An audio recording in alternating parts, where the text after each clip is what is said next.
mute atau di unmute sih karena kok blok gitu kan. Hobi harus yang kan.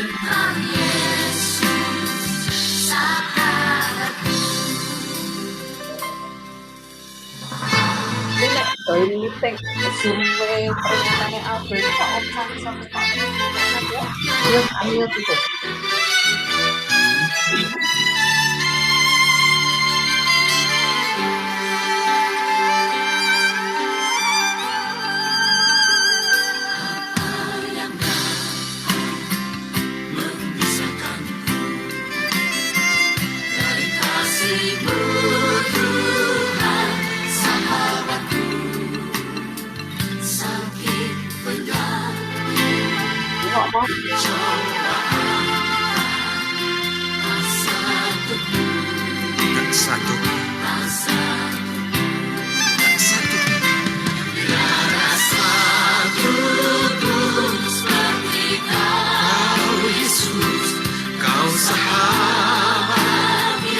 Sejati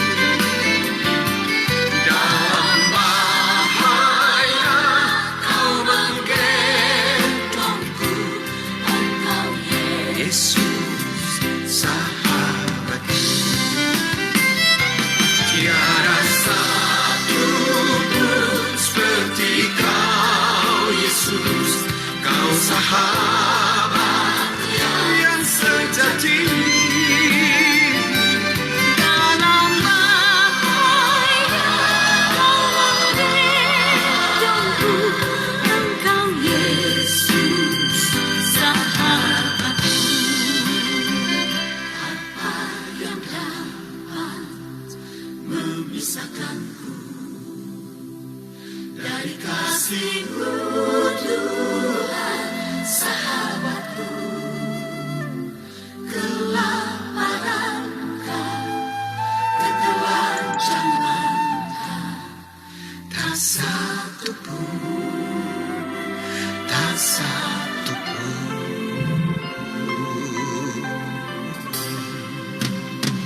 Apa yang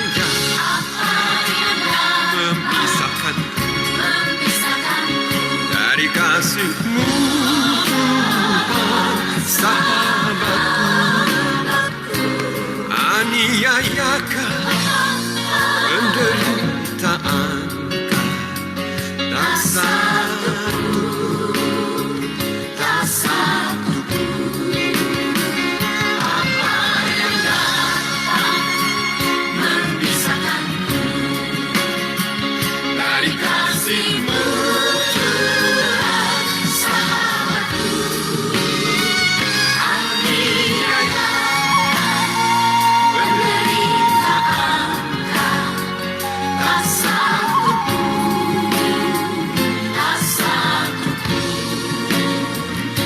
satu pun yang dapat pisahkan dari kasih-Mu,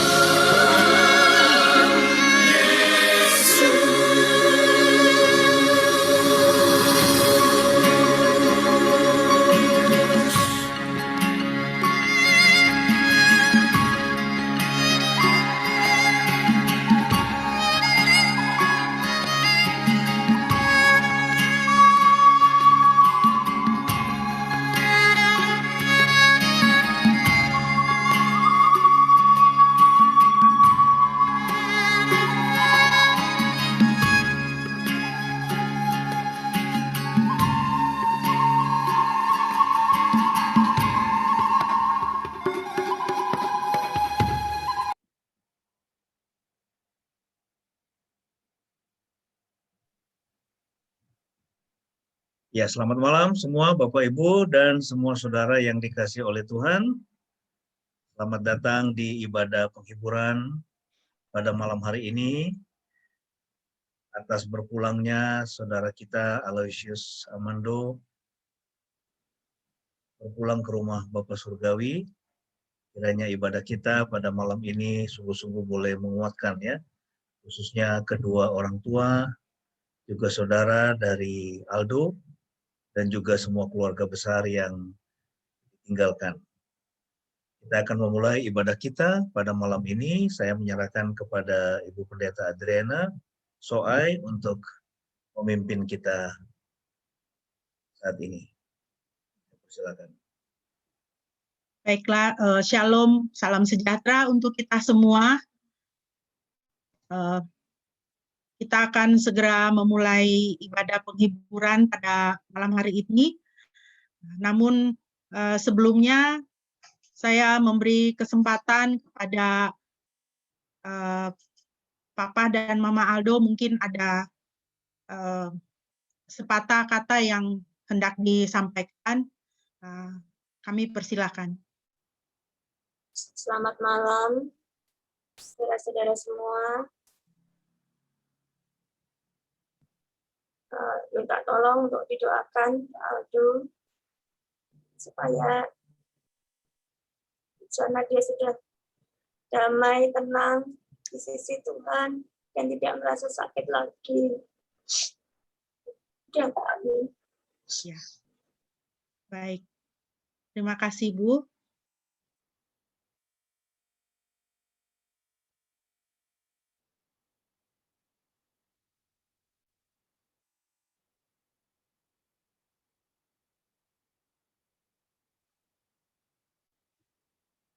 Baiklah, Bapak Ibu yang dikasihi Tuhan, kita akan segera memasuki ibadah kita pada malam hari ini. Firman Tuhan dalam Yohanes 14 ayat 2 sampai dengan ayat yang ketiga mengatakan, dalam rumah Bapakku banyak tempat tinggal. Aku pergi ke situ untuk menyediakan tempat bagimu, supaya di tempat di mana aku berada, kamu pun berada. Rest in Christ, Aldo. Jemaat yang terkasih, Tuhan Sang Empunya kehidupan kita, dalam hikmat dan kasih-Nya yang tak terselami, telah merengkuh ke dalam keabadian anak yang kita kasihi, Aloysius Amando, pada hari Senin 2 Agustus 2021 di Yogyakarta dalam usia 20 tahun. Marilah kita menyerahkan ibadah penghiburan ini kepada Tuhan. Marilah kita menghadap Tuhan, membawa hati kita kepadanya dan memohon penghiburan dari Tuhan. Sambil kita menaikkan pujian ini, ketika aku berbeban berat, ku datang kepada Yesus.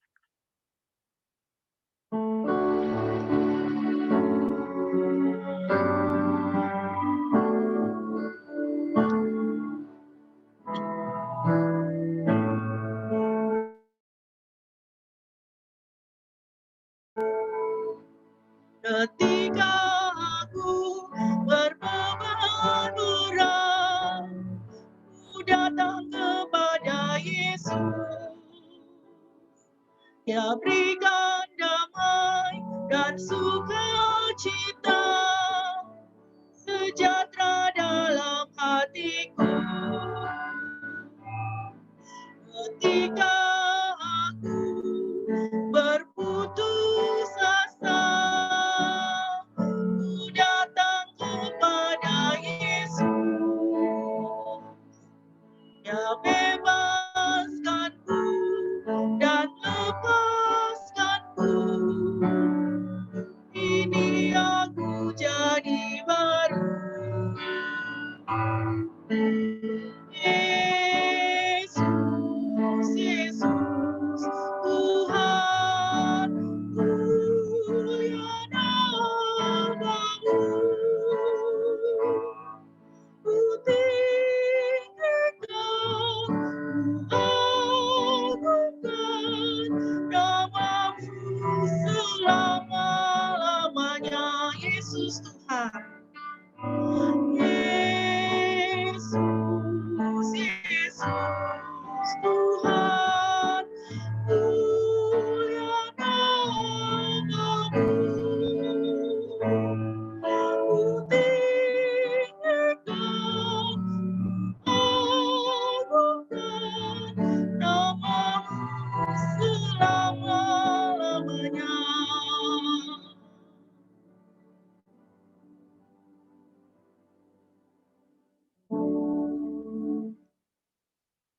Mari kita mentadbiskan ibadah kita pada malam hari ini. Dalam nama Bapa, Putra, dan Roh Kudus. Amin. Rahmat Bapa, cinta kasih Yesus Kristus, dan persekutuan Roh Kudus besertamu. Dan besertamu juga. Di dalam jalan kehidupan kita, penyertaan Tuhan adalah senantiasa yang kita perlukan. Mari kita naikkan bersama pujian dari Nafiri Rohani 284, ayat 1 dan ayatnya yang kedua. Jalan hidup tak selalu tanpa kabut yang pekat, namun kasih Tuhan nyata pada waktu yang tepat.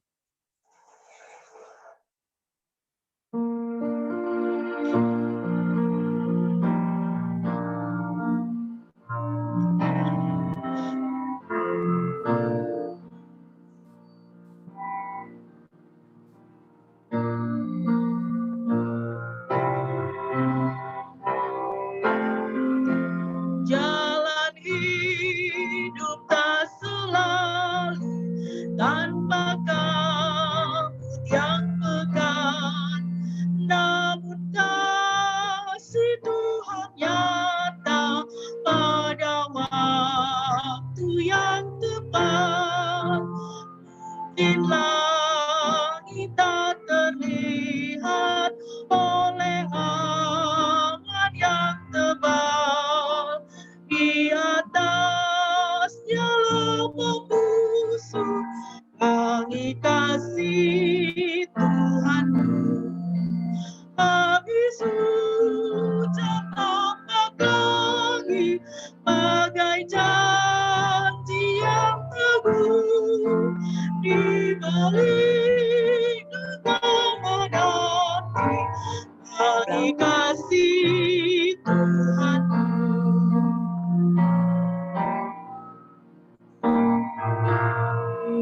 Jika badai menyerangmu, awan turun menggelam, carilah di atas awan langit kasih yang tetap.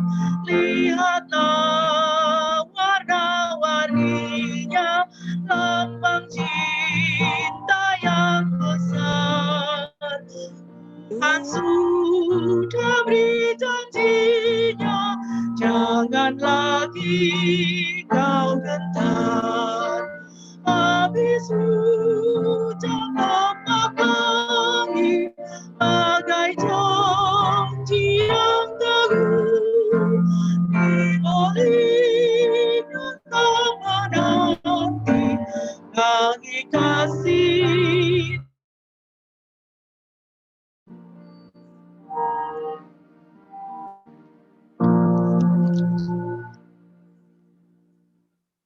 Bapak Ibu yang dikasihi Tuhan, ayat firman Tuhan yang melandasi ibadah kita pada malam hari ini terambil dari Mazmur 34 ayat 19. Demikianlah firman Tuhan. Tuhan itu dekat kepada orang-orang yang patah hati, dan Ia menyelamatkan orang-orang yang remuk jiwanya. Terpujilah Kristus.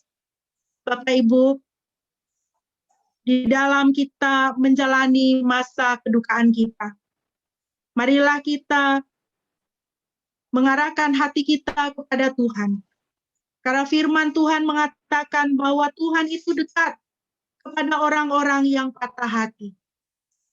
Dan Ia menyelamatkan orang-orang yang remuk jiwanya.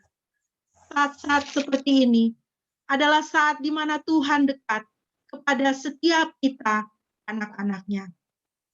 Oleh karena itu, mari kita kembali menaikkan pujian. Dari Nafiri Rohani 284, kita naikkan baitnya yang ketiga. Mengingat akan penyertaan Tuhan di dalam hidup kita, marilah kita menjauhkan takut dan putus asa. Kita perteguh kepercayaan dan langkah kita bertegap. Mari kita naikkan pujian ini bersama-sama.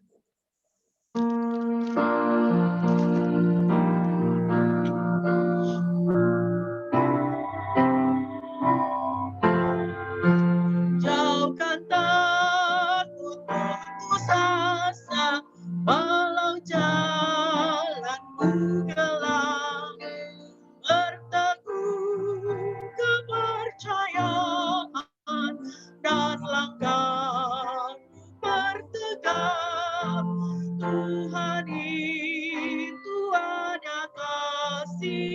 itulah penghiburku. Di atas duka bercahaya, langit kasih Tuhanku. Habis hujan tak pegangi, bagai janji yang teguh. Di balik duka menanti, langit kasih Tuhanku.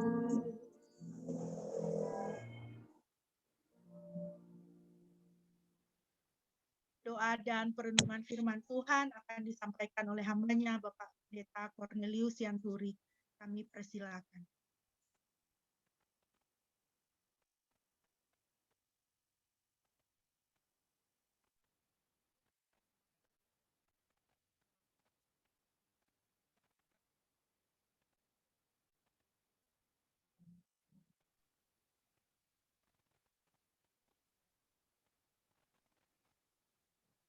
Ya, Salam. Mari kita berdoa sebelum kita membaca dan merenungkan firman Tuhan.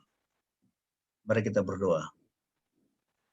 Bapa dalam surga, kami datang kepadamu ya Tuhan, Sang Pemilik kehidupan. Tuhan Sang Pencipta. Tuhan yang kekal. Tuhan tempat kediaman yang sempurna. Kami datang kepadamu saat ini Tuhan, dan membawa segenap tubuh, jiwa, dan roh kami menghadap hadirat-Mu yang kudus. Kami bersyukur Engkau izinkan kami hidup sampai saat ini, karena Engkau masih punya agenda, masih memiliki rencana dalam hidup kami, yaitu untuk memuliakan Tuhan. Ya Tuhan, saat ini kami mau mendengar firman-Mu. Kami rindu untuk belajar kebenaran firman-Mu. Karena seperti yang Tuhan Yesus katakan, manusia hidup bukan hanya dari roti saja, tapi dari setiap firman yang keluar dari mulut Tuhan. Kami datang kepadamu ya Tuhan, dan kami membuka hati dan pikiran kami untuk diterangi oleh Roh Kudus. Secara khusus untuk Papa dan Mama Aldo, yang tentunya sangat berduka kehilangan putra yang sangat mereka kasihi. Juga adik dari Aldo Zelik. Oh Tuhan, kiranya lawatan yang khusus dari Roh Kudus boleh menghampiri mereka, menjamah mereka, mengangkat duka cita yang begitu dalam yang mereka rasakan, dan memberikan pengharapan, memberikan kehidupan, memberikan semangat untuk mereka boleh menjalani hari-hari yang ada di depan dengan baik. Terima kasih ya Tuhan, kami serahkan waktu ini ke dalam tangan-Mu, dalam nama Tuhan Yesus. Kami sudah berdoa. Amin. Ya, selama saya menyampaikan firman Tuhan, saya mohon bisa semua speakernya di mute ya, supaya tidak ada suara-suara yang lain yang masuk.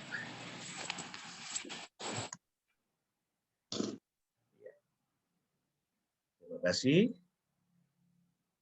Baik, kita akan membaca satu kebenaran firman Tuhan yang terambil dari Mazmur, ya, pasal yang ke-90. Mazmur pasal 90, ayat yang pertama sampai dengan ayat yang ke-12. Di bawah tema Tuhan adalah tempat kediaman yang sempurna. Mazmur pasal 90 ayat 1 sampai 12, saya akan bacakan untuk kita. Doa Musa hamba Elohim, ya Tuhan, Engkau telah menjadi tempat kediaman bagi kami turun-temurun. Sebelum gunung-gunung dilahirkan, bahkan sebelum Engkau membentuk bumi dan dunia, dari kekal sampai kekal Engkaulah Elohim. Engkau mengembalikan manusia menjadi debu dan berkata, kembalilah hai anak-anak manusia. Sebab 1000 tahun dalam pandanganmu seperti hari kemarin ketika berlalu dan seperti tugas jaga pada malam hari. Engkau menghanyutkan mereka seperti aliran air. Ketika mereka tertidur pada pagi hari, mereka seperti rumput yang tumbuh. Pada pagi hari ia berkembang dan bertumbuh, pada petang hari ia layu dan kering. Sebab kami habis oleh murkamu, dan kami gemetar oleh karena amarahmu. Engkau telah menempatkan segala kesalahan kami di hadapanmu, juga dosa kami yang tersembunyi di dalam terang wajahmu. Sebab seluruh hari kami telah berlalu dalam murkamu, kami menghabiskan tahun-tahun hidup kami seperti kisah yang menyedihkan. Umur kami 70 tahun, dan jika masih ada kekuatan hingga 80 tahun. Tetapi kebanggaannya hanyalah susah payah dan kesia-siaan. Karena berlalunya begitu cepat, dan kami melayang lenyap. Siapakah yang mengetahui kekuatan murkamu? Bahkan seperti kengerianmu, begitu juga amarahmu. Ajarlah kami menghitung hari-hari kami, supaya hati kami menjadi bijaksana. Puji Tuhan.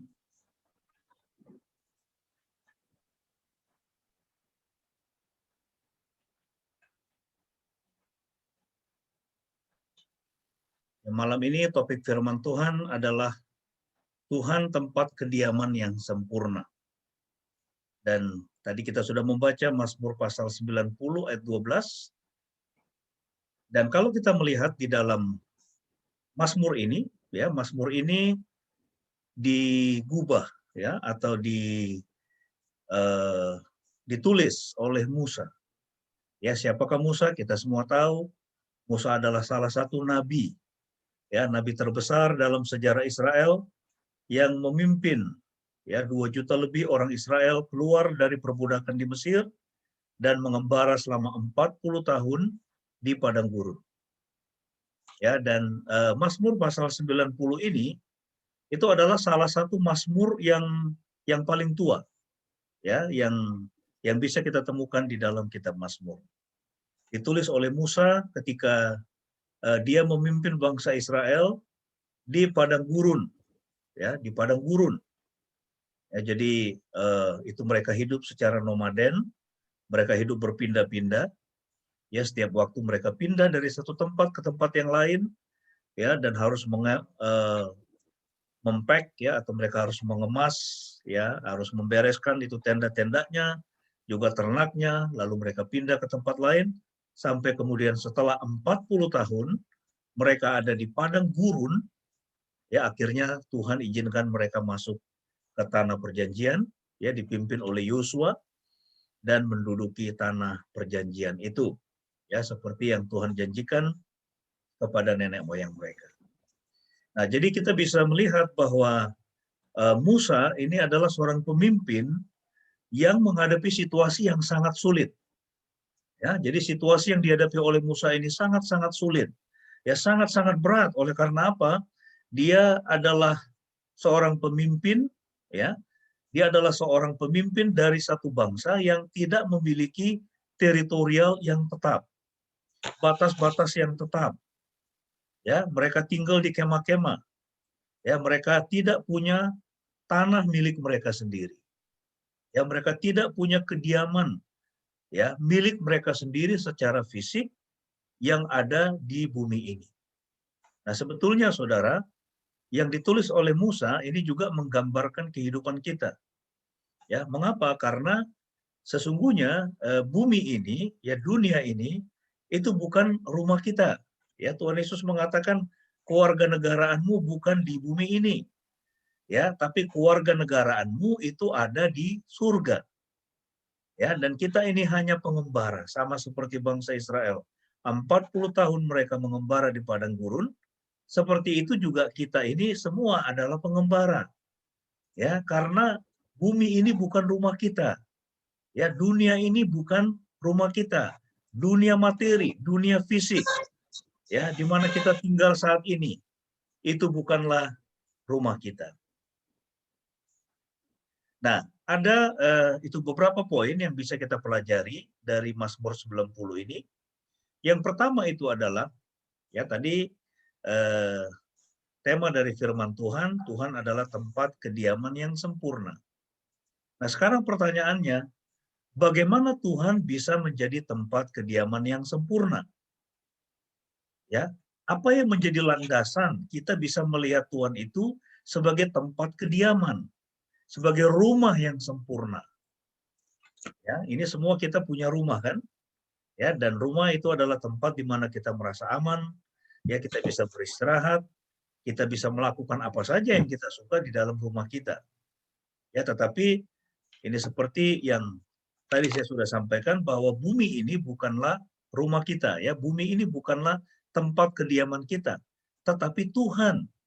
Ya, Musa mengatakan bukan bumi ini, bahkan juga termasuk bukan Israel secara fisik. Ya, bukan teritorial Israel secara fisik. Ya, gambaran Israel itu berada di tanah perjanjian, sesungguhnya itu juga menggambarkan ya satu hubungan antara manusia dengan Tuhan. Ya, itu hanya simbol saja. Dan Tuhan mau sampaikan kepada orang Israel, bukan tanah secara fisik itu yang menjadi tanah perjanjian, ya, yang menjadi tempat kediaman. Ya, tetapi diri Tuhan sendiri. Ya, makanya konsep tanah perjanjian itu sebetulnya berbicara tentang living in the presence of God. Ya, hidup di dalam hadirat Tuhan. Nah, bagaimana Tuhan bisa menjadi tempat kediaman yang sempurna? Ya, alasan yang pertama adalah karena Dia adalah pencipta. Dia adalah pencipta dan sifatnya dari Tuhan itu, sifat Tuhan itu adalah kekal. Ya, Tuhan itu adalah sosok yang kekal. Ya, kita lihat di dalam ayat 1 dan ayat 2, saya baca sekali lagi. Di sini Musa dia menulis begini. Ya Tuhan, Engkau telah menjadi tempat kediaman bagi kami turun temurun. Ya, Engkau telah menjadi tempat kediaman bagi kami turun temurun sebelum gunung-gunung dilahirkan. Bahkan sebelum Engkau membentuk bumi dan dunia, dari kekal sampai kekal Engkaulah Elohim. Ya, Elohim itu adalah sebutan untuk Tuhan yang menggambarkan Dia sebagai pencipta dan Dia sebagai pencipta yang kekal. Ya, Tuhan Yesus mengatakan, Aku adalah Alfa dan Omega, yang awal dan yang akhir. Ya, waktu orang-orang Yahudi, ahli-ahli Taurat, orang-orang Farisi, mereka membanggakan bahwa mereka adalah keturunan dari Abraham. Ya, mereka adalah keturunan dari bapak orang beriman.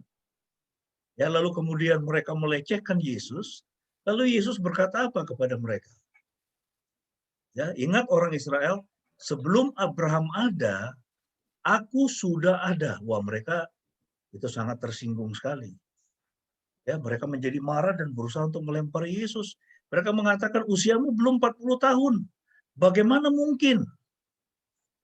Yesus mengatakan, sebelum Abraham ada, aku sudah ada.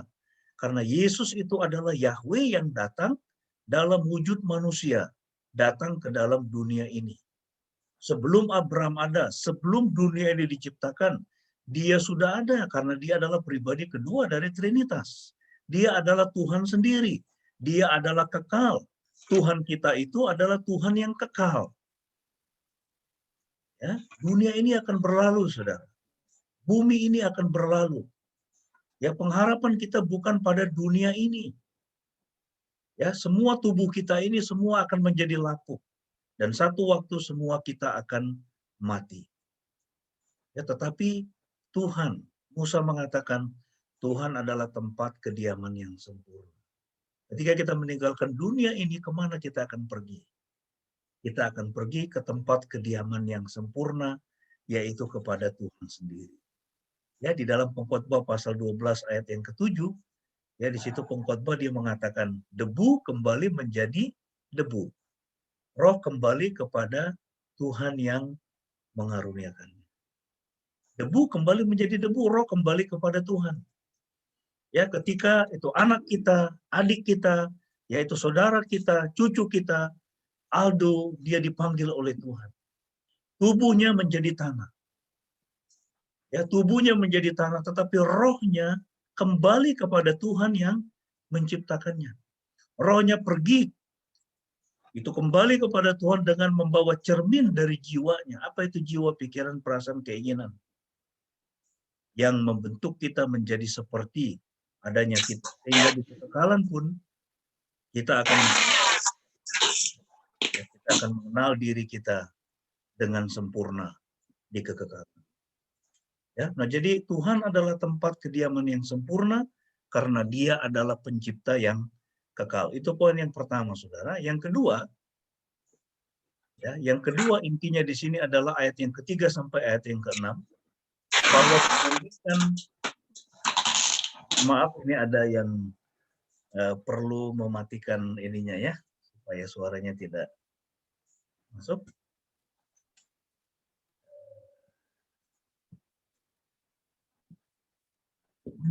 Ini bisa ya Ki Shirley ya, ada. Saya sudah matikan. Terima kasih. Ya. Baik, saya teruskan. Ya. Yang kedua, saudara, dibandingkan dengan Tuhan yang kekal, manusia adalah makhluk fana ya, karena mereka diciptakan dari debu tanah.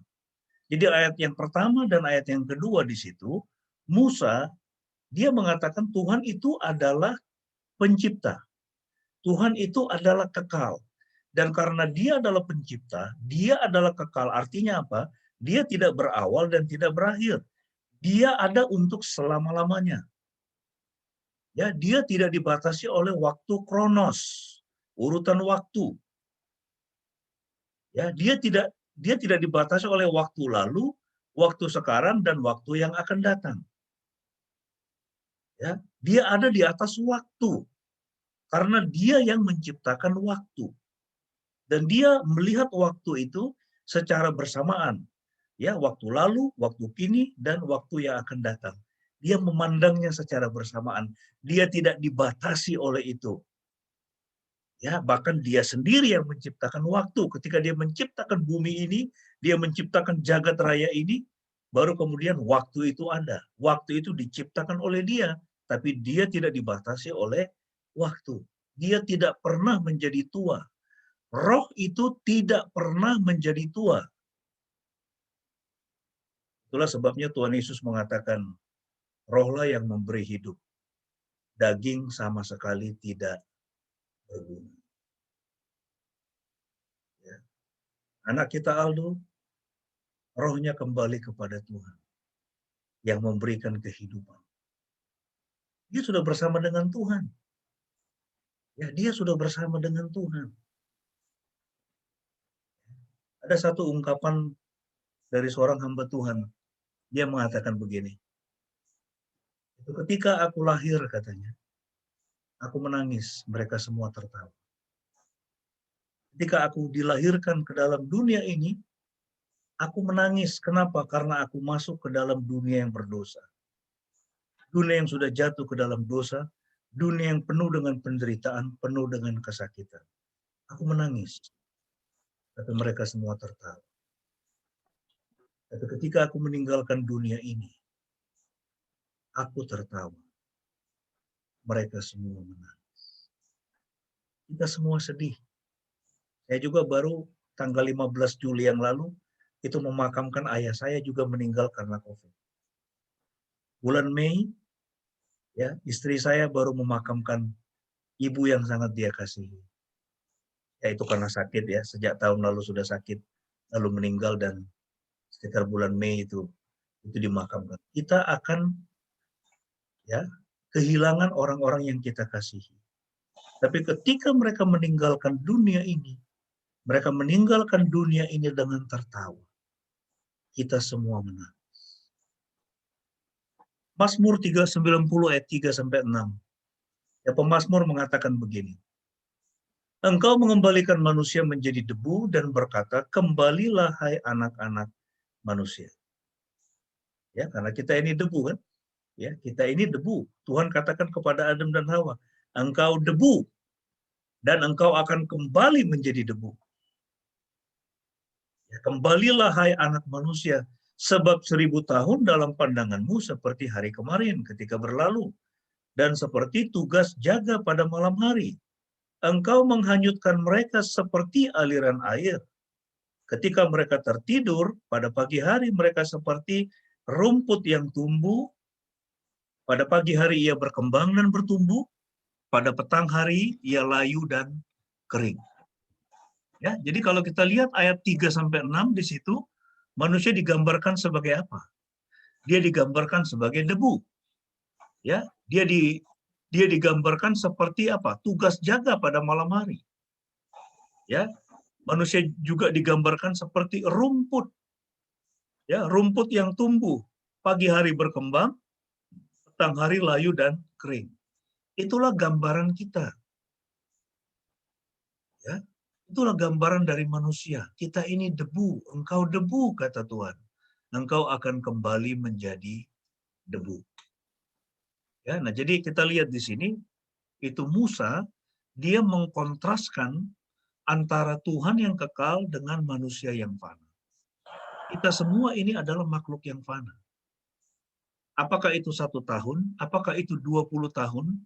Apakah itu, ya ibu mertua saya meninggal umur 77 tahun, ayah saya meninggal umur 79 tahun. Ya.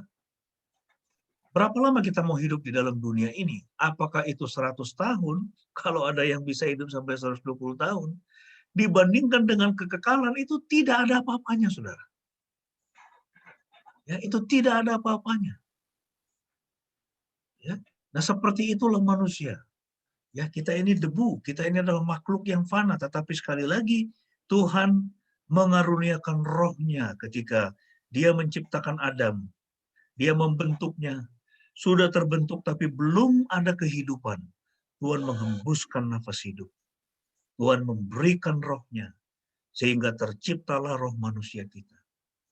Itulah sebabnya firman Tuhan mengatakan debu kembali menjadi debu, roh kembali kepada Tuhan yang mengaruniakannya. Semua kita. Ya, semua kita akan meninggalkan dunia ini. Ya. Dan kalau semua kita akan meninggalkan dunia ini, mengapa kita begitu sibuk dengan materi? COVID ini mengajarkan kita, mengajarkan umat manusia yang begitu diikat dengan roh materialisme untuk kembali kepada Tuhan. Tuhan ingatkan kita bahwa kita ini makhluk yang fana. Kita bisa pergi itu kapanpun. Kita bisa meninggalkan dunia ini kapanpun, dengan cara apapun. Ya, kalau saya mengatakan bukan COVID yang membunuh ayah saya, bukan COVID yang membunuh Aldo. Yang membuat dia pergi itu adalah karena kehendak Tuhan. Itulah sebabnya kita manusia, kita harus senantiasa ya mengakui ya kedaulatan Tuhan atas hidup kita. Saya ingat ini kami 2 minggu berdoa buat ayah ya, itu yang sakit dan tidak kunjung sembuh. Ya, itu kondisi makin itu memburuk terus. Itu 1 hari terakhir itu sebelum itu papa ya, itu papa kandung saya dipanggil Tuhan. Saya lupa tanggal 13 atau 14 Juli itu. 1 hari sebelum itu saya katakan kepada semua saudara-saudara saya bilang, ya, kita berhenti meminta kesembuhan. Hari ini kita hanya memuji Tuhan. Dan kita mengakui kedaulatannya atas hidup kita. Kalau Tuhan mau katakan, kalau Tuhan mau itu menyembuhkan, itu papa kita akan sembuh. Tapi kalau tidak, itu berarti waktu Tuhan untuk wafat. Ya, karena kita ini adalah makhluk yang fana. Kita tidak pernah tahu, saudara. Ya, cara kita mati itu seperti apa. Kita tidak pernah tahu. Itu ada di dalam agendanya dia. Itu ada di dalam kedaulatannya dia. Ya. Jadi kalau demikian ya kita tidak perlu marah sebetulnya dengan COVID ini. Karena itu pun semua ada di dalam agendanya dia. Itu ada di dalam kedaulatannya dia. Manusia yang begitu merasa kuat dengan dirinya, diingatkan bahwa betapa rapuhnya kita, betapa tidak berdayanya kita. Dan kita membutuhkan Tuhan. Yang ketiga, saudara. Ya, Tuhan, ya, Sang Pencipta yang kekal itu adalah Tuhan yang Maha Kudus. Ya, jadi dia adalah pencipta, dia adalah kekal, dia adalah tempat kediaman yang sempurna, tapi dia juga adalah Tuhan yang Maha Kudus. Ayat 7-11 di situ, Musa menjelaskan itu. Dia mengatakan, sebab kami habis oleh murkamu, kami gemetar oleh karena amarahmu. Engkau telah menempatkan segala kesalahan kami di hadapanmu. Juga dosa kami yang tersembunyi di dalam terang wajahmu. Sebab seluruh hari kami telah berlalu dalam murkamu, kami menghabiskan tahun-tahun kami seperti kisah yang menyedihkan. Ya, Musa di sini dia berbicara betapa bangsa Israel yang degil, tegar tengkuk, tidak mau taat sama Tuhan, terus jatuh dalam dosa penyembahan berhala. Dan Musa mengingatkan mereka bahwa Tuhan itu adalah Tuhan yang kudus. Dia Tuhan yang membenci dosa. Ya, jadi sebetulnya ayat 7-9 sampai juga ayat yang ke-11 ini berbicara dalam konteks bangsa Israel di padang gurun 40 tahun. Alkitab mengatakan seluruh keturunan, seluruh orang Israel yang keluar dari Mesir 40 tahun mengembara di padang gurun itu, semuanya mati termasuk Musa, kecuali hanya 2 orang, yaitu Kaleb dan Yosua, yang Tuhan izinkan masuk ke tanah perjanjian. Jadi semua yang masuk ke tanah perjanjian itu adalah semua yang lahir di padang gurun selama 40 tahun. Kenapa? Karena dosa.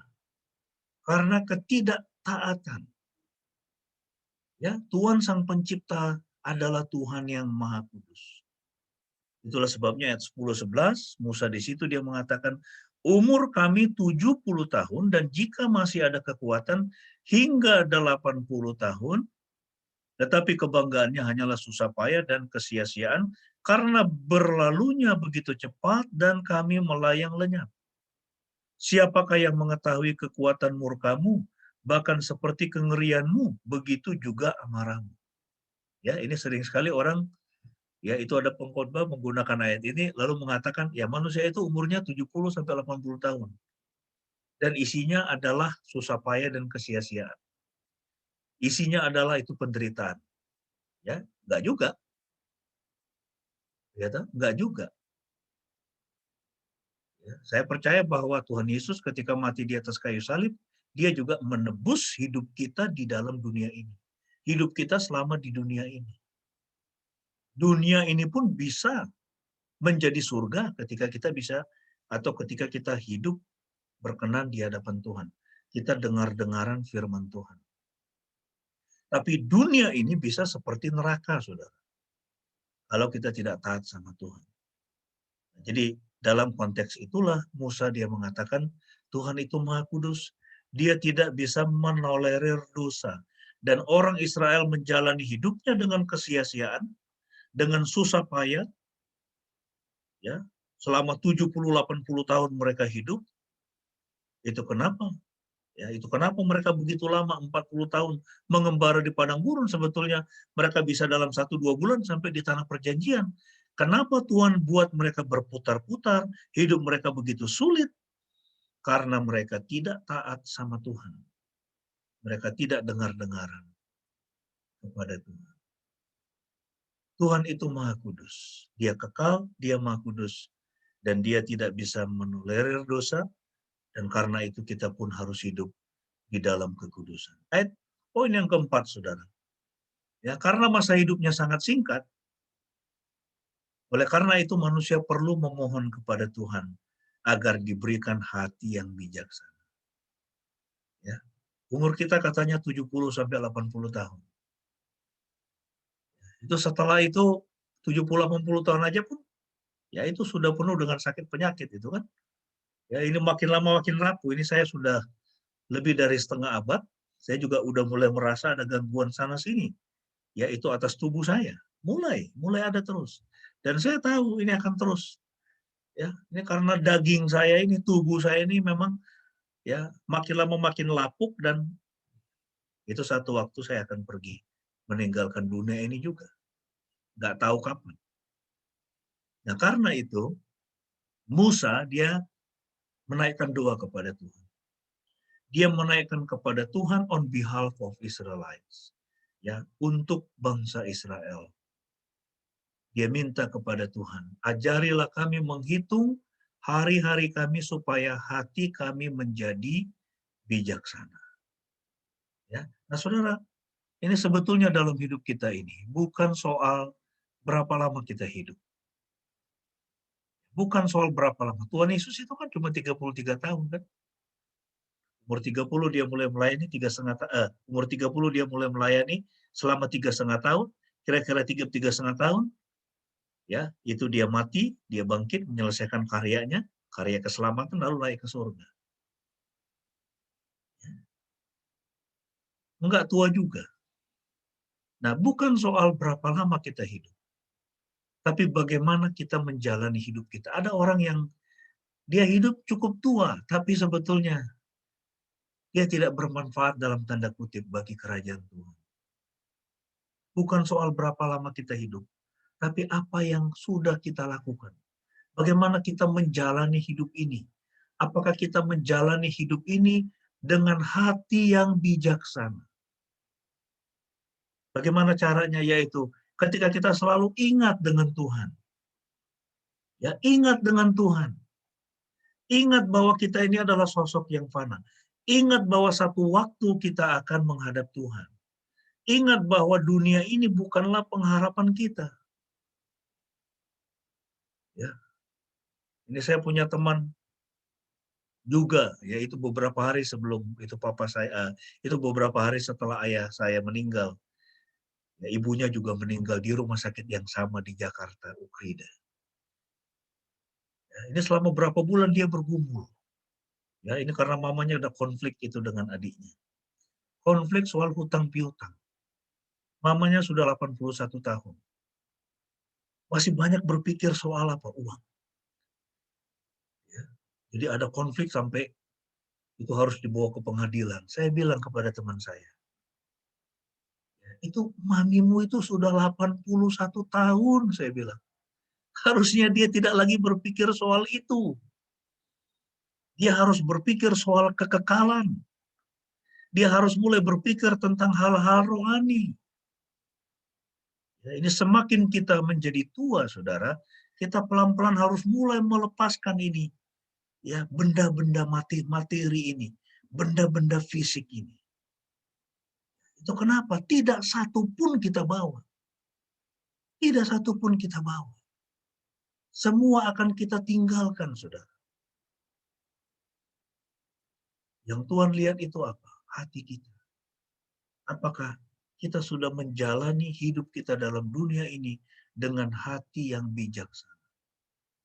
Apakah kita sudah melayani Tuhan? Apakah kita sudah belajar hidup bukan hanya untuk diri kita sendiri, tapi hidup untuk Tuhan, hidup untuk sesama kita? Apakah kita sudah menjadi berkat atau belum di dalam hidup kita? Istri saya menceritakan, itu saya lupa kemarin atau 2 hari yang lalu, itu tentang Aldo. Yang saya ingat Aldo itu adalah anak yang sangat ceria ya. Dulu ini satu sekolah dengan itu anak saya Corazon dan Sian. Ya, tapi Aldo ini katanya ya, jadi istri saya kalau dia mau bertemu dengan anak saya di sekolah, maka dia selalu mengatakan entah bagaimana Aldo itu ya, itu di SD Budia Wacana. Dia selalu muncul begitu. Lalu tanya, "Tante mau cari Sian ya?" Iya, lalu dia pergi cepat-cepat. Dan itu cari Sian, lalu Sian datang ketemu dengan mamanya. Aldo ini anak yang baik, saya dengar. Ya, dan saya percaya bahwa Tuhan berikan dia hati yang bijaksana ketika dia menjalani hidup di dalam dunia ini. Hidup kita ini sangat singkat, saudara. Karena itu kita perlu memohon kepada Tuhan agar Ia memberikan kepada kita hati yang bijaksana. Poin yang kelima, kita perlu memiliki hati yang bijaksana itu kenapa? Karena semua hal yang kita lakukan dalam dunia ini, pada waktunya harus kita pertanggungjawabkan di hadapan Tuhan. Semua yang kita lakukan, satu waktu harus kita pertanggungjawabkan di hadapan Tuhan. Itulah inti dari kitab Pengkhotbah, Ecclesiastes. Ya, ini digubah oleh Salomo kan, ya, yang punya hikmat yang luar biasa, punya kekayaan yang luar biasa, ya, dan dihormati secara luar biasa, yang membawa bangsa Israel ya dalam kejayaan ya secara materi.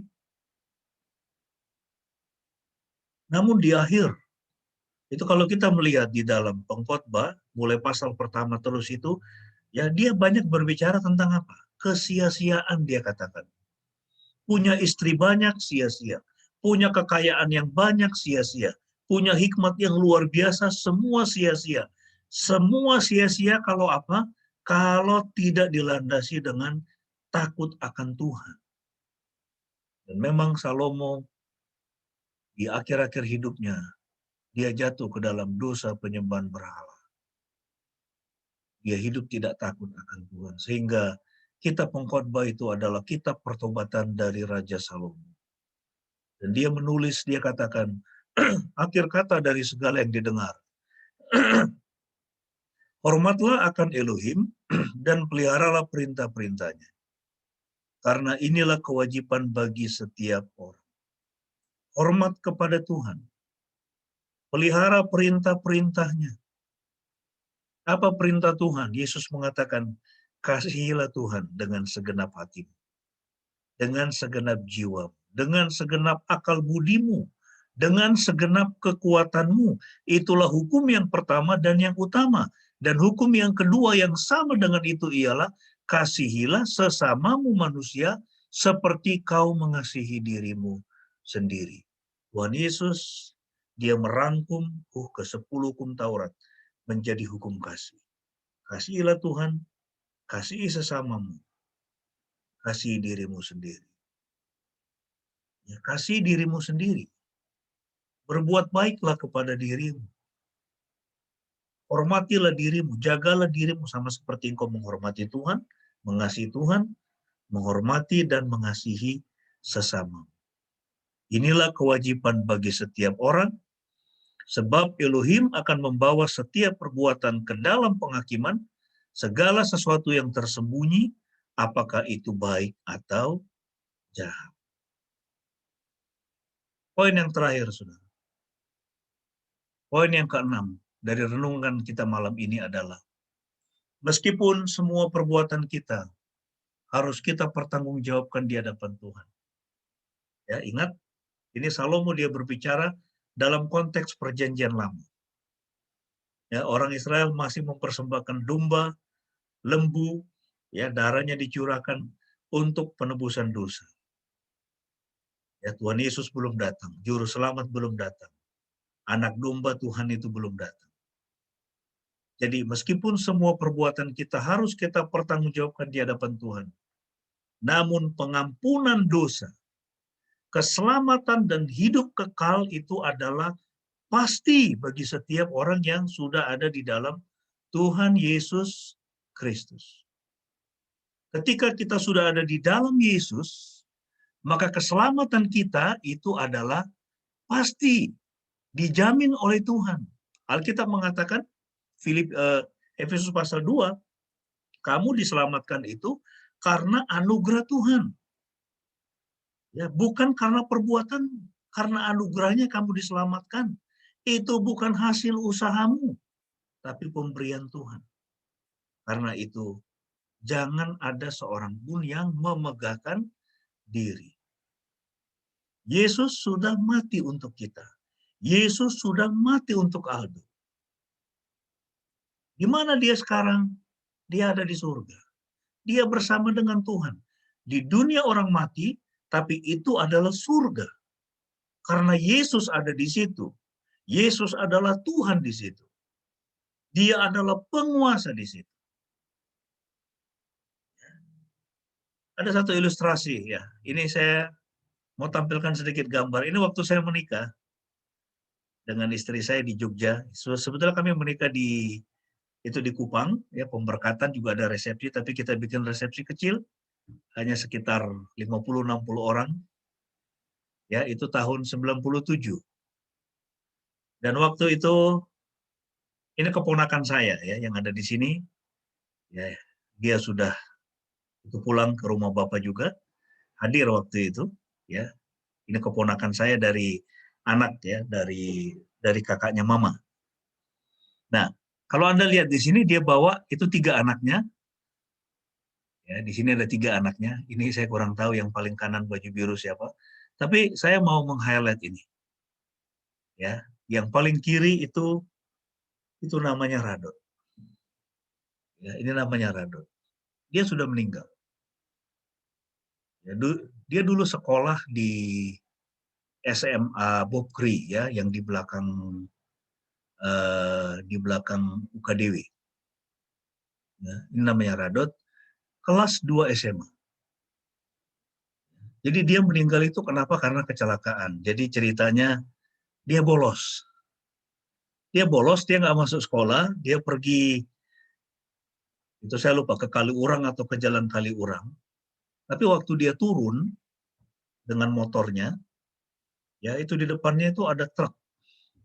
Ada truk bawa kayunya itu keluar begitu, lalu truk itu belok kiri, dan dia rupanya mungkin jarak terlalu dekat, bagaimana tidak sempat mengerem, lalu kemudian kepalanya membentur itu.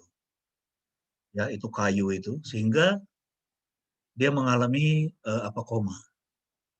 Jadi dia dirawat di ICU, di Rumah Sakit Panti Rapi, ya pada saat istri saya melahirkan Shine, jadi anak kedua kami. Jadi waktu itu mama saya menelepon saya, itu dia bilang, itu tolong kamu lihat dulu ya, itu kamu itu si Radot keponakanmu di Rumah Sakit Panti Rapi, dia kecelakaan. Ya, dia wah itu saya kaget sekali waktu itu, dan saya waktu itu lagi ada di rumah sakit ya, di Rumah Sakit Panti Rapi. Ya, itu menunggu istri saya yang sudah melahirkan. Lalu kemudian saya masuk ke ruang ICU dan saya diberikan kesempatan untuk berdoa. Saya lihat ini sudah hitam semua dan dia dalam kondisi koma. Ya, itu saya berdoa. Tapi nggak tahu, waktu saya berdoa itu, ya, itu jadi saya berdoa buat Radot ya, supaya Tuhan sembuhkan dia, Tuhan jamah dia. Lalu kemudian entah bagaimana, itu seperti ada kekuatan yang menggerakkan saya untuk membacakan Mazmur 23. Ya, jadi saya tidak buka Alkitab, tapi saya hafal Mazmur 23, lalu kemudian saya bacakan itu, tapi saya merasa bukan saya yang membacakannya. Tapi ada satu kekuatan yang itu yang luar biasa ya, itu yang mengendalikan saya untuk membaca itu. Saya pikir ini kenapa ya begitu. Jadi saya baca itu, Tuhan adalah gembalaku, takkan kekurangan aku. Ia membaringkan aku di padang berumput hijau. Ia menyegarkan jiwa. Ya, sampai kemudian ayat yang ke-7. Sesungguhnya kebajikan dan kemurahan belaka akan mengikuti aku seumur hidupku. Dan aku akan diam dalam rumah Tuhan sepanjang masa. Dan saya kemudian mengakhiri doa saya. Beberapa hari kemudian, ini Radot meninggal. Saya kalau tidak salah itu hari Minggu ya, dia dimakamkan. Hari Senin saya mengunjungi ayahnya. Ya, itu rumahnya di Jalan Magelang. Kalau ada ya teman-teman di Jogja tahu, UFO itu yang di Jalan Magelang, itu dulu adalah rumah dari om dan tante saya ya. Itu dulu Radot tinggal di situ. Nah, waktu saya ketemu dengan ayahnya, itu ya ini namanya ayah ya. Ayah dan ibu pasti sangat sedih sekali kan. Ya ini anak ya. Itu saya bisa merasakan. Ya, itu betapa ya duka yang luar biasa yang dialami oleh itu papa dan mamanya ya. Dan saya ingat hari Minggu itu di pemakaman itu dia sampaikan kepada saya, aduh berat sekali rasanya, dia bilang, berat sekali. Ya, tapi hari Senin itu saya datang, saya mengunjungi dia, Kemudian itu dia sampaikan begini kepada saya. Cornel, dia bilang, waktu kamu berdoa, saya tahu anak saya akan meninggal. Dia akan pergi tapi saya yakin dia akan pergi ke surga. Loh, saya tanya, kok bisa? Itu bisa tahu gitu gimana? Lalu dia bilang begini, waktu kamu berdoa katanya, saya tidak tutup mata. Saya buka mata dan saya lihat ada 2 malaikat. Itu di sebelah kanan dan kirimu. Putih, tinggi, besar. Dan saya tahu itu mereka mau menjemput anak saya. Tapi saya tahu anak saya, dia sudah bersama dengan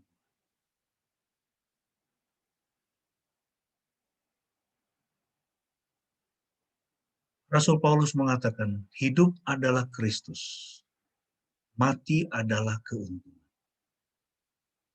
Hidup, kalau kita hidup untuk Kristus. Tapi bagi orang di dalam Tuhan, sebetulnya kematian itu adalah berkat.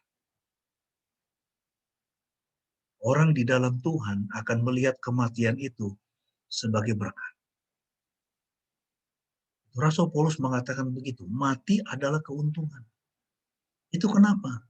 Karena ketika kita mati, kita dilepaskan dari badan kita ini, dari tubuh kita ini yang bisa sakit dan memang mengalami sakit, mengalami penderitaan, mengalami kesulitan, merasakan tangis, dilepaskan. Jadi orang yang di dalam Kristus, mati itu adalah keuntungan. Itu ada satu kisah lagi. Ini saya mau cerita tapi itu tidak perlu didoktrinkan ya. Jadi ini pengalaman pribadi saya. Ya, dalam hidup saya belum pernah melihat dengan mata fisik saya ini Tuhan. Ya, tapi saya pernah melihat dengan mata fisik saya ini setan. Setan saya lihat langsung dalam kondisi sadar. Nah, tapi saya pernah dalam hidup saya mengalami 2 kali mimpi ya, ini selama hidup saya. 2 kali mimpi bertemu orang yang sudah dipanggil Tuhan.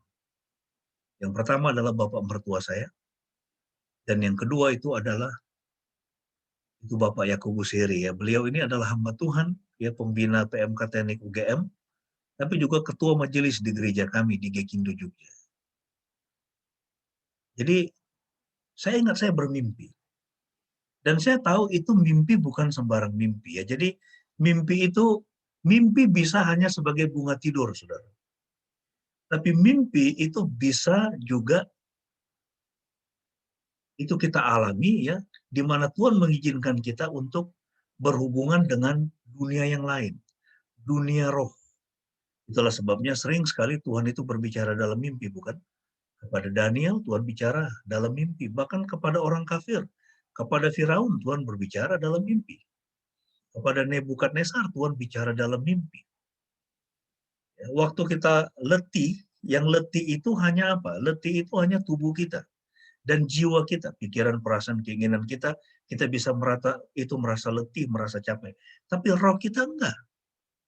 Roh kita tidak membutuhkan istirahat. Jadi waktu kita tidur, roh kita dia tetap terjaga, dan kadang-kadang Tuhan izinkan itu terjadi, kita bertemu atau kita masuk ke dalam dunia rohani. Jadi saya bermimpi, itu saya bertemu dengan Pak Yakobus Heri. Dia meninggal itu karena jantung. Ya, dia meninggal karena jantung dan saya masih ingat ya, hitam gitu kan.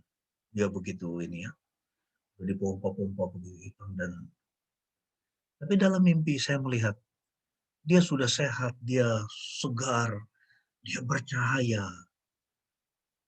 Lalu kemudian itu saya tanya dia. Nah waktu itu ada satu saya masih merasakan pergumulan. Waduh, rasanya kok gak enak betul ya. Mati itu kok rasanya ya gimana ya, kita sudah merawat tubuh kita dari kecil sampai sekarang. Kita dandan, kita pakai parfum, kita makan makanan sehat dan sebagainya. Tapi satu waktu kita akan mati, lalu tubuh kita ini itu dimakamkan, dikubur. Lalu saya tanya Bung Yakobus waktu itu. Jadi ya itu saya ingat mimpinya panjang, ya jadi kita ada diskusi teologis di situ. Tapi saya hanya ingat sepotong. Itu saya tanya dia, Bung, itu gimana di dunia sana? Lalu dia bilang gini sama saya, kita ada di satu tempat. Ya, itu kalau di dalam Alkitab, dunia orang mati di perjanjian lama disebut Sheol, di perjanjian baru itu disebut Hades, dunia orang mati. Dia bilang, kita ada di satu tempat. Kita semua sedang menunggu di sini. Tapi ini tempat yang menyenangkan. Lalu dia bilang, ada Tuhan di sini. Itulah sebabnya kalau kita membaca Mazmur 139, di situ pemazmur dia mengatakan apa? Dia mengatakan, kemana aku dapat pergi menjauhi rohmu? Kemana aku dapat lari dari hadapanmu Tuhan? Jika aku mendaki ke langit, engkau ada di sana.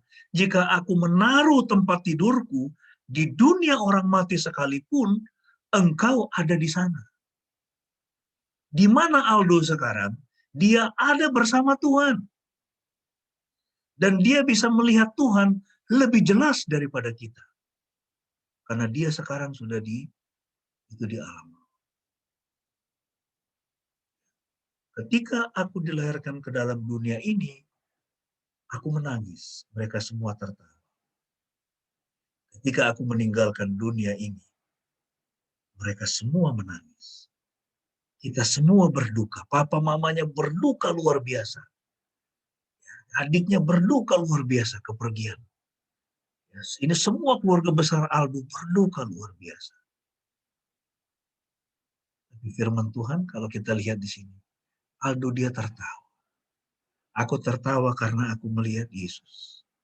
Aku tertawa karena aku melihat Tuhan muka dengan muka. Sebagai penutup, saya akan bacakan ayat ini untuk kita.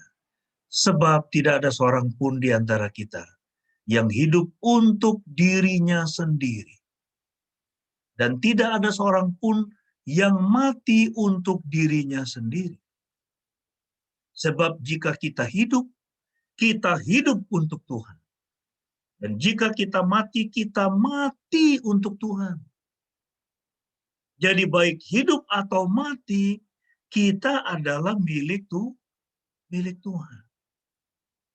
Sebab untuk itulah Kristus telah mati dan hidup kembali. Supaya ia menjadi Tuhan. Baik atas orang-orang mati maupun atas orang-orang hidup. Ingat saudara, Tuhan itu dia bukan hanya Tuhan atas orang-orang hidup. Dia juga adalah Tuhan atas orang-orang mati. Dan anak kita Aldo, dia sudah melihat Tuhan muka dengan muka. Kiranya ini menjadi penghiburan bagi kita semua, khususnya buat papa, mama, ya juga adik Aldo. Ya, ini jadi penghiburan buat kalian, kekuatan buat kalian. Dia tertawa ketika meninggalkan dunia ini. Dia sudah meninggalkan sakit itu. Sakit itu sudah berlalu. Dia sekarang di dalam tubuh rohani. Karena kita ini semua adalah makhluk rohani. Kita nggak bisa mati, saudara. Ya, jadi ini sebetulnya istilah mati itu bukan istilah yang tepat. Yang tepat itu adalah passing over. Ya, itu passing over. Jadi apa? Itu pindah. Ya, Aldo sudah berpindah dari dunia yang fana ke dunia yang kekal. Dan kita nanti juga akan bertemu dia. Muka dengan muka, dan kita akan memandang Yesus muka dengan muka. Dan kita akan memuji Tuhan Tritunggal muka dengan muka. Di dalam kemuliaan, di dalam kebahagiaan, di dalam sukacita. Saya menantang setiap kita yang belum menerima Tuhan Yesus sebagai Tuhan dan Juru Selamat. Undang dia. Hari ini, malam ini, undang dia. Tuhan Yesus, aku mau engkau masuk dalam hidup. Menjadi Tuhan, menjadi Juru Selamat. Tuhan Yesus memberkati kita semua. Mari kita tunduk kepala dan kita akan berdoa. Mari kita berdoa.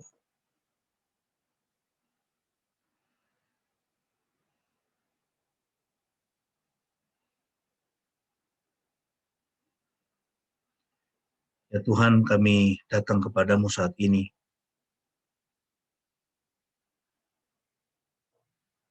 Kami bersyukur apa yang Engkau lakukan di dalam hidup setiap kami. Kami bersyukur dan memuji-Mu apa yang Engkau izinkan terjadi atas Aloysius Amando, putra terkasih dari Bapak Suhartoko dan Ibu Cilin. Oh Tuhan, mereka sangat berduka atas kepergian putra yang mereka kasihi. Tapi firman Tuhan ingatkan mereka, sudah ingatkan mereka hari ini, bahwa Aldo sudah bersama dengan Yesus.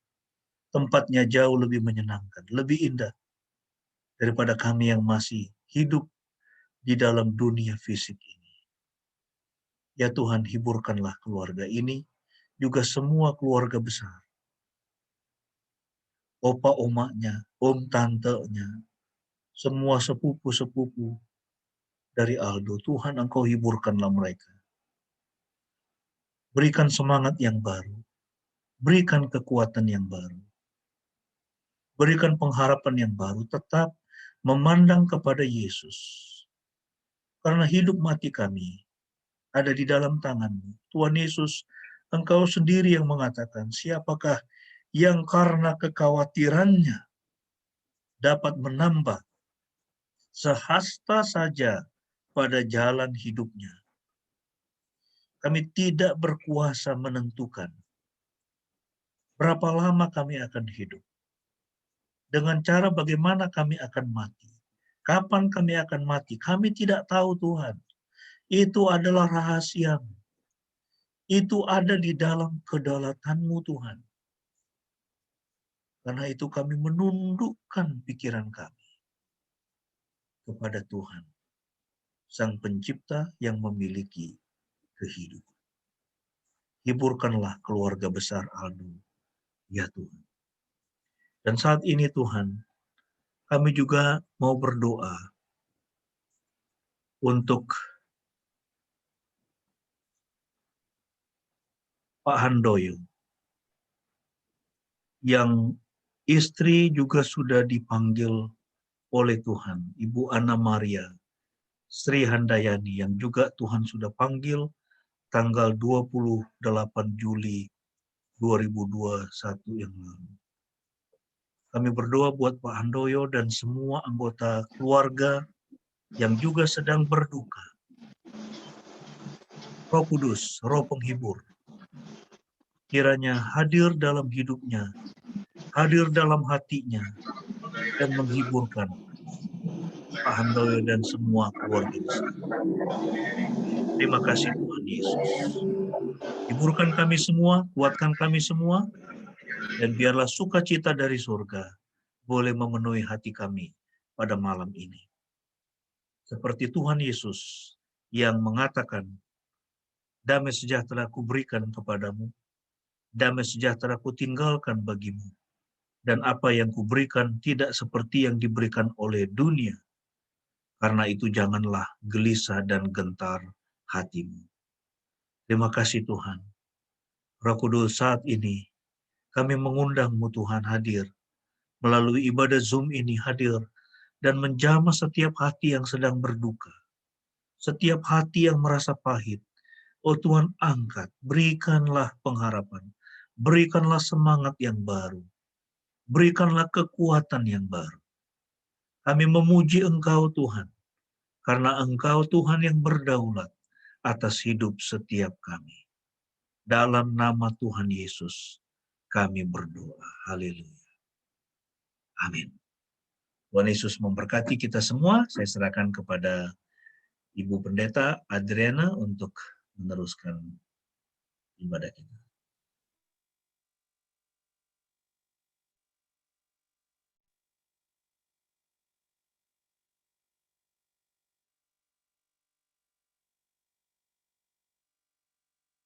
Bapak Ibu yang dikasihi Tuhan, untuk mengakhiri ibadah kita pada malam hari ini, mari kita menaikkan pujian dari Nafiri Rohani 260 ayat 1 dan selanjutnya. muka dengan muka nanti aku pandang penebus.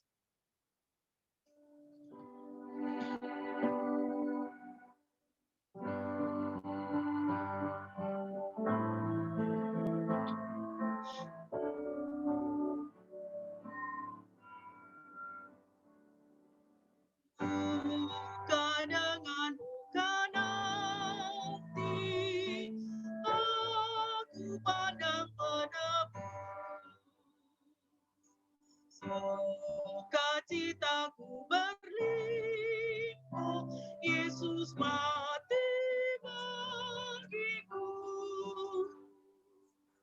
Muka dengan muka nanti aku pandang penebus.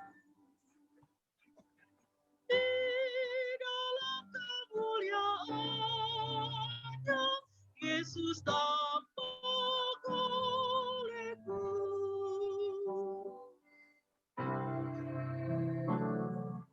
Bersuka di sisi Yesus, hilang duka dan resah.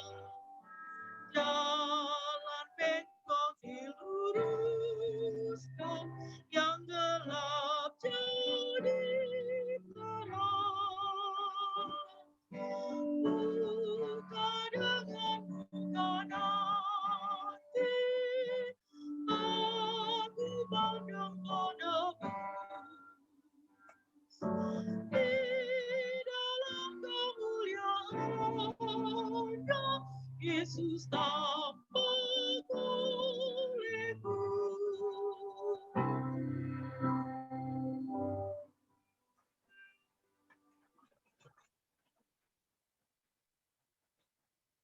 Doa berkat dan penutup akan dipimpin oleh Bapak Pendeta. Kami persilakan.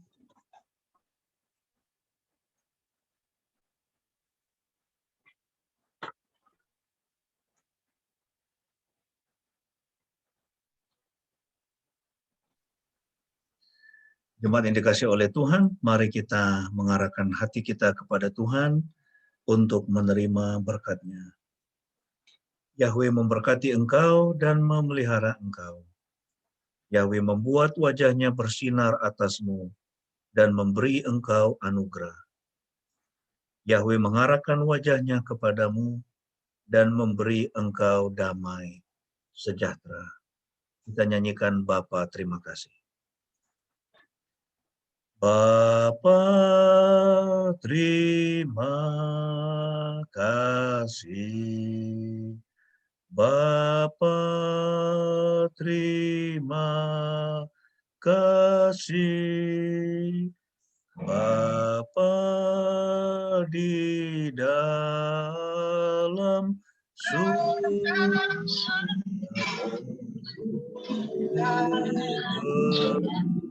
terima kasih.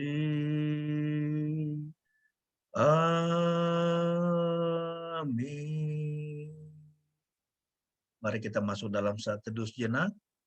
Sebelum nanti saya serahkan kepada Ibu Pendeta untuk meneruskan jikalau ada. Mari kita masuk dalam saat teduh.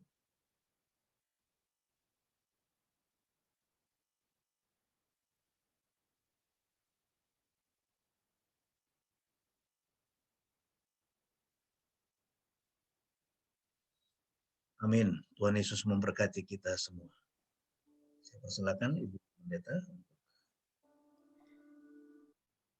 Bapak Ibu yang terkasih, demikian ibadah penghiburan pada malam hari ini telah selesai. Atas nama Gembala dan Jemaat GKINDO Jogja, kami mengucapkan turut berbelasungkawa untuk Papa Mama Aldo dan Selik secara khusus, dan juga Pak Handoyo yang beberapa waktu yang lalu juga ditinggal oleh Ibu Ana Maria.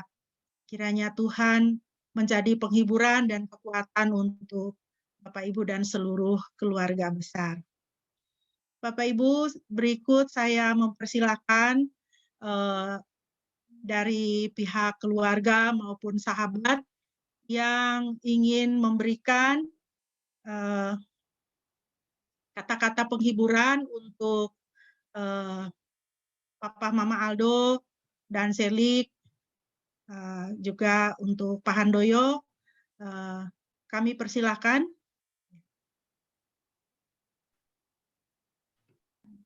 Bisa dibuka mic-nya yang mau memberikan kata-kata penghiburan untuk keluarga.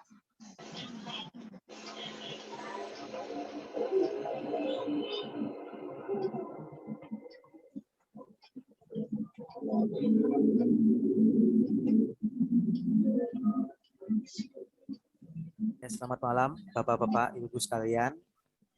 Saya sebagai paman dari Aldo, terima kasih, mengucapkan terima kasih juga kepada seluruh kepada Gembala dan juga seluruh Jemaat GKIndo Yogyakarta yang telah mengadakan ibadah penghiburan ini, dan secara khusus juga saya menyampaikan ikut berduka juga kepada kakak saya yang telah ditinggalkan oleh Aldo. Cuman saya percaya sebagaimana yang dikatakan oleh Bapak Gembala tadi, bahwa sekarang Aldo sudah bersama dengan Tuhan Yesus, dia sudah bahagia di sana, dan kita yang ditinggalkan juga harus rela dan ikhlas karena Aldo telah bersama Tuhan dan dia sudah bahagia di sana. Jadi kita juga harus menerimanya dengan lapang dada juga. Tetap kuat buat kakak saya dan kakak ipar, juga untuk ponakan saya yang satunya lagi Selik, semoga mereka tetap kuat. Dan juga sekarang kepada Om San ya, Bapak Handoyo juga saya mengucapkan ikut berduka cita. Semoga semua keluarga juga tetap tabah, Kopi juga sama, sudah bahagia bersama Tuhan di sana, dan semoga Kopi juga bisa istilahnya memomong Aldo di sana. Terima kasih.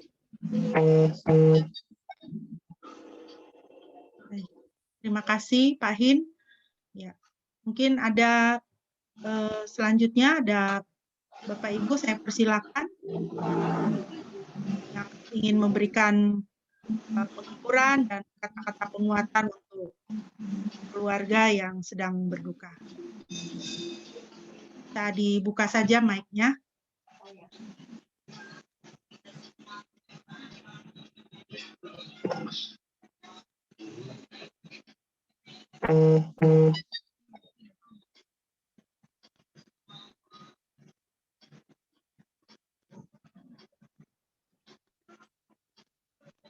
Ya, kenangan saya akan Aldo seperti yang telah disampaikan oleh Bapak Pendeta tadi,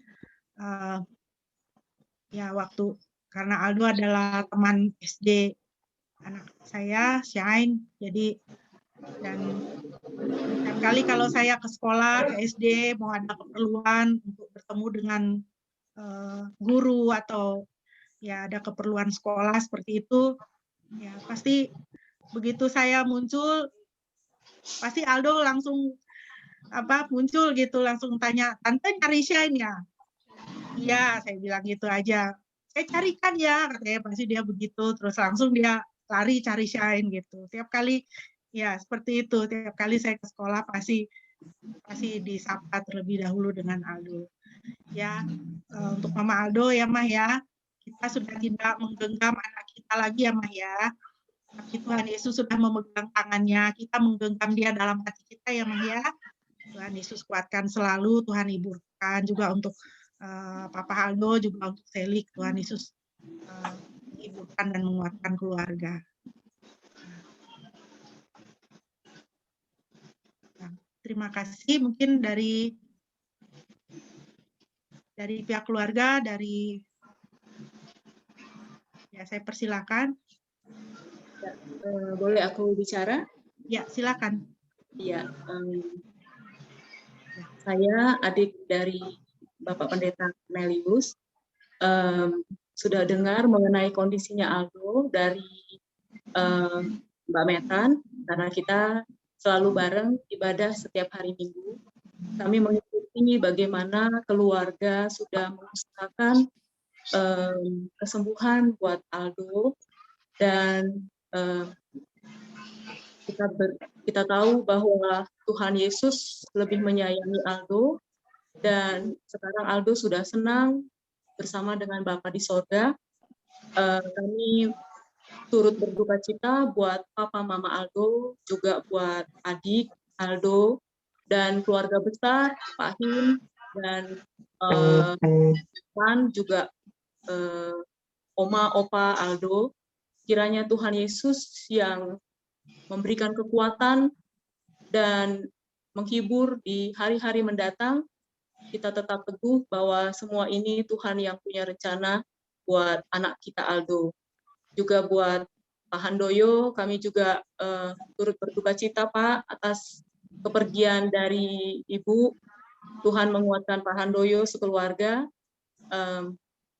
Itu yang saya bisa sampaikan. Terima kasih.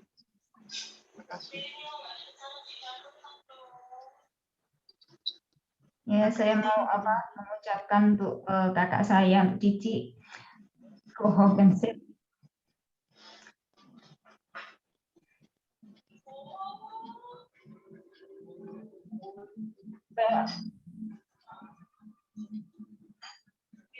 Ya, ingat saja kalau Aldo sudah bersama Tuhan, sudah disembuhkan, sudah sehat dan bahagia. Kita cuma kangen, tapi Aldo sudah bahagia. Cuman berdoa, ya kita yang ditinggalkannya ikhlas. Kita kalau kita kangen, kita cuman penghiburannya, kita cuman ingat bahwa Aldo malah lebih bahagia dari kita. Dan dia nunggu kita kalau kita sudah waktunya, kita bisa bertemu lagi. Jadi buat Cici, ikhlas ya Cici, pikir aja Aldo seneng, terus Cici sudah 20 tahun dikasih kebahagiaan dengan anak yang baik. Dari kecil nggak pernah macem-macem. Dari kecil baik, nggak pernah nakal. Jadi 20 tahun sudah bahagia punya Aldo. Sekarang Aldo juga sudah bahagia di sana. Dan Aldo nggak mau Cici sedih. Aldo mau Cici tahu kalau Aldo sudah senang dan sehat di sana, Cici. Parunya dan baru, nggak sesak lagi. Semuanya sudah nggak ada rasa sakit. Jadi Aldo sudah senang. Jadi, kalau kakak Cici mikir, oh Aldo sudah senang, jadi Cici bisa ikhlas ya, Cici. Karena memang nggak tahu kenapa Tuhan izinkan seperti ini, tapi memang sudah rencanakan. Jadi kita susah, tapi kita berusaha ikhlas ya, Cik. Pokoknya kita tahu Aldo sudah disembuhkan, itu yang jadi penguat buat kita. Bahwa Aldo sudah sembuh dan Aldo bahagia. Cuman kitanya aja yang sedih karena kita kangen, karena kita sayang sama Aldo. Ya itu aja. Juga dengan Om San juga, Kopi sudah sembuh. Dan terima kasih untuk Pendeta Cornelius dan Kak Ani yang sudah melayani untuk ibadah ini.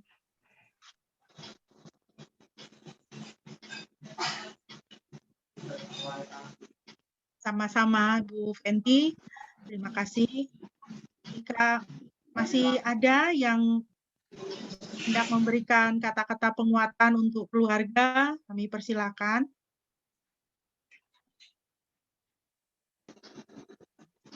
Satu atau dua orang lagi boleh sebelum kita akan mengakhiri pertemuan kita pada malam hari ini.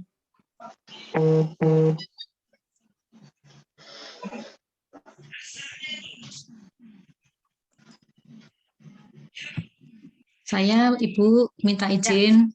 Ya, silakan Bu, silakan. Iya. Ya, kami mewakili teman-teman dari Dr. Margiasih Kumalasari Lilin dari Angkatan 89, mengucapkan berduka cita yang mendalam atas kehilangan putra tercintanya Aldo. Akan tetapi karena kita semua mengimani bahwa Yesus adalah dan Tuhan adalah yang mempunyai kedaulatan, maka kita memasrahkan ya Lydia, Aldo kepada Tuhan. Kita mendoakan semoga Lilin dan keluarga besarnya diberi kekuatan. Kami dari teman-teman Lilin Angkatan 89 selalu ikut mendoakan.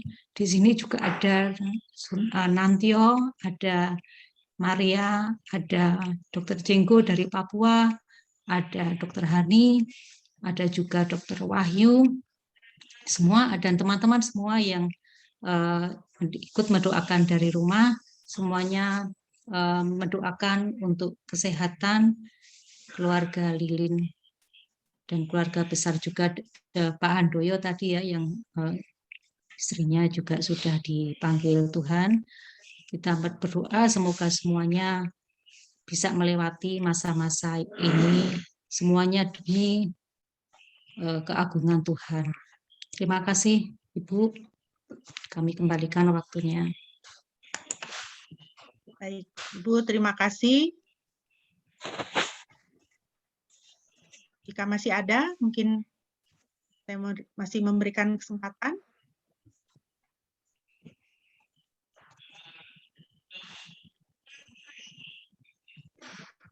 Ya, baik. Apabila tidak ada lagi, saya kembalikan kepada host.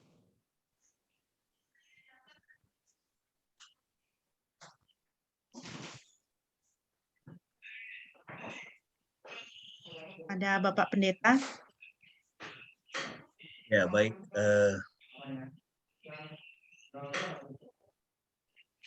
Ya, kalau sudah tidak ada lagi, kita akan mengakhiri ibadah kita. Dan pertemuan kita malam ini sambil terus memandang kepada Yesus. Ya, jalani hidup dengan sungguh-sungguh. Kita tidak pernah tahu. Ya, jadi setiap hari kita bangun tidur, kita harus itu menanamkan dalam pikiran kita bahwa inilah hari terakhir saya hidup. Kita tidak pernah tahu kapan kita akan mati, ya, itu dengan cara bagaimana kita meninggalkan dunia ini, tapi semua tahu, itu Tuhan tahu dan semua ada di dalam agenda. Ya, dan sekali lagi kami atas nama keluarga besar Gereja Kehasan Injili Indonesia sekali lagi mengucapkan duka cita yang sangat mendalam kepada ya Papa dan Mamanya Aldo, ya, dan juga seluruh keluarga besar. Ya, kami sangat percaya bahwa Tuhan akan memberikan penghiburan. Ya, itu ketika kita mengalami duka cita yang sangat mendalam. Kita hanya perlu datang kepada Tuhan dan kita menaikkan doa yang singkat, yang sederhana. Kita katakan, Roh Kudus hiburkan saya. Roh Kudus hiburkan saya dan ambil waktu berdiam diri sejenak. Nanti Roh Kudus akan menghibur kita.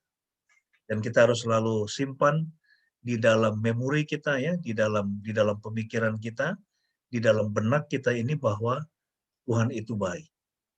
Ya, semua jalan-jalannya adalah sempurna. Kita tidak pernah tahu ya apa yang menjadi rencana Tuhan, tapi intinya adalah bahwa Dia adalah Tuhan yang baik. Baik, kita akan mengakhiri ibadah kita ini. Tuhan Yesus memberkati kita semua. Selamat malam dan sampai bertemu lagi. God bless you. Shalom. Shalom. Shalom, terima kasih. Terima kasih. Terima kasih. Terima kasih, Tuhan berkati.